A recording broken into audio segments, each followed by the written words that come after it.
नमस्कार मैत्रिणींनो, रंजना किचनमध्ये तुमचं अगदी मनापासून स्वागत आहे. आज आपल्याला बनवायची आहे दुधी भोपळ्यापासून रेसिपी.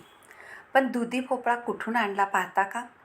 वर छान टेरेसमध्ये कुंड्या आहेत, त्याला वेल आहे दुधी भोपळ्याची आणि तिथून मी भोपळा घेतलेला आहे, ताजा, कोवळा, लुसलुशीत. त्यापासून आपल्याला रेसिपी बनवायची आहे. 10-12 असे दुधी भोपळे लागलेले आहेत, पण त्यामध्ये एक मोठा झाला होता, तो काढून घेतलेला आहे. दुधी भोपळा म्हटलं का दुधी भोपळ्यामध्ये छान पाणी भरपूर असतं. उन्हाळ्यामध्ये जरूर दुधी भोपळ्याची भाजी किंवा काही पदार्थ नक्कीच खाल्ले पाहिजे, कारण दुधी भोपळा हा आपल्या शरीरासाठी कोलेस्ट्रॉल कमी करतो आणि त्याच्यात पाणी असल्यामुळे जास्त भरपूर प्रमाणात वजन कमी करण्यासाठी किंवा आपल्या शरीराला थंडावा देण्यासाठी दुधी भोपळा अगदी उत्तम रेसिपी आहे. दुधी भोपळ्याची साल न काढता मी रेसिपी बनवणार आहे. तुम्ही कधी केली नसली तर नक्कीच करून पहा दुधी भोपळ्याची साल न काढता रेसिपी, कारण हा दुधी भोपळा मी आपल्या घरातल्या कुंडीमध्ये लावला होता. त्यापासून तो कोवळा लसलशीत असल्यामुळे अजिबात साल काढायची गरज लागली नाही. आपण बाहेरून जे दुधी भोपळे आणतो ते किती दिवस तोडलेले असतात आपल्याला माहिती नसतात, म्हणून ते सुकल्यानंतर साल वरची कडक होते आणि ती आपण साल काढून टाकतो. पण जेव्हा तुम्ही कोवळा लसलशीत दुधी भोपळा घ्याल, अजिबात साल न काढता दुधी भोपळ्याची भाजी किंवा काही रेसिपी करा. भोपळ्याची साल आपल्या शरीरासाठी अगदी उत्तम असते. त्यामध्ये फायबर भरपूर प्रमाणात असतं. गोल चकत्या करून तुम्ही जर दुधी भोपळा कापला तर एकसारखे तुकडे होतात. आता त्याच्यासाठी आपल्याला काय घालायचं आहे? जिरं घेतलेलं आहे, लसूण, आलं, हिरवी मिरची, कोथिंबीर, थोडेसे शेंगदाणे घेतलेले भाजलेले आणि अर्धी वाटी मी भिजत घातले होते. 2 तास झाले चण्याची डाळ, ती पूर्ण 1 वाटी भिजून झालेली आहे. आता एवढी सामग्री घेतल्यानंतर आपल्याला काय करायचं आहे?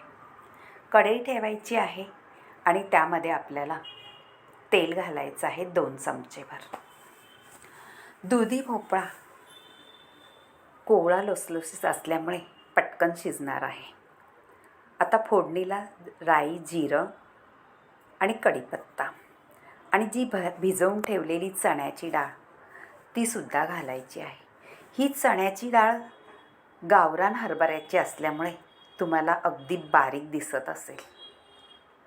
गावरान हरभऱ्याची चण्याची डाळ मैत्रिणी तुम्ही घेऊन पहा, पटकन शिजलीही जाते आणि त्याची चवसुद्धा वेगळीच असते. आपण चण्याची डाळ आधी वाफवून घेऊ आणि ती थोडी शिजल्यानंतर बाकीचे पदार्थ घालायचे आहेत. हे पहा, तेलात छान परतून घेतली तर होती, पण आपण झाकण ठेवल्याने वाफ आली आणि त्याचं पाणी झाल्याने आपली चण्याची डाळ थोडी शिजली गेलेली आहे. आता आपण जो ठेचा केलेला आहे, जास्त बारीक केलेलं नाही मैत्रिणींनो, लसूण, आलं, जिरं, कोथिंबीर आणि हिरवी मिरची, तो घालून घेतलेला आहे. थोडीशी हळद आणि मीठ चवीनुसार, एवढंच घालायचं आहे पदार्थ. आणि शेंगदाण्याचा कुट्टा करून घ्यायचा आहे, तो सुद्धा घालायचा आहे, पण तो कधी घालायचा आहे हे तुम्हाला सांगणार आहे. आता ही सामग्री सगळी घालून आपण डाळीमध्ये घेतलेली आहे आणि छान डाळीला आपण मिक्स करून घेतलं आहे. आता आपण दुधी भोपळा कापून ठेवलेला आहे, सालीसकट पांढरा शुभ्र, आतून एकदम कोवळा आणि त्याची सालही अगदी पातळ असा दुधी भोपळा आहे. दुधी भोपळा मैत्रिणींनो आजारी माणसांना सुद्धा खायला देतात, कारण तो आपल्या पोटाला अजिबात बाधत नाही. काही जण दुधी भोपळ्याचा रस पितात. तो सुद्धा आपल्या शरीराला थंडावा देणारा असतो.